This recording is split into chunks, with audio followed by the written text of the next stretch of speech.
आपलं स्वागत. पाहूयात आजच्या ताज्या घडामोडी. ज्योतिबा येडूर ही नवीन एसटी बस सेवा सुरू झाल्याने येडूर परिसरातील तसेच ज्योतिबा व कोल्हापूर भागातील श्री वीरभद्र देवस्थानचे भक्त यांना मोठी सोय उपलब्ध झाली आहे. या बसमुळे भाविकांचा प्रवास अधिक सुलभ व सुरक्षितपणे आणि वेळेवर होणार असून ग्रामीण भागातील प्रवासी दळणवळणाला चालना मिळणार आहे.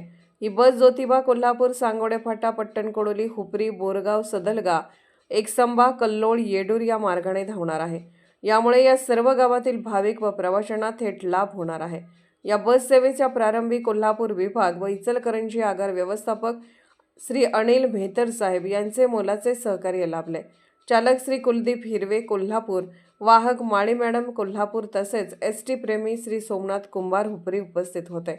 विशेष म्हणजे श्री वीरभद्रांचे निस्सीम भक्त शिवाजी करडे साहेब यांनी बससेवेसाठी सातत्याने पाठपुरावा केला होता. त्यांच्या प्रयत्नांना यश आल्याने भाविकांमध्ये समाधान व्यक्त होत आहे.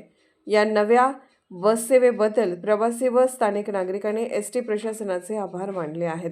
यावेळेस ग्रामपंचायत सदस्य देवेंद्र कोळी, मच्छिंद्र धनगर, बसगोंडा पाटील, तेजगोंडा पाटील, चन्नप्पा हाकारे, राहुल देसाई, दीपक कोळेकर, पिंटू चिकोर्डे, संतोष जोशी, शिवानंद शिंगाडे, राजू दड्डे, आप्पासाहेब बेळवी व राजू चव्हाण, सुरेश मोहिते, कुमार तावदारे ग्रामस्थ मोठ्या संख्येने उपस्थित होते.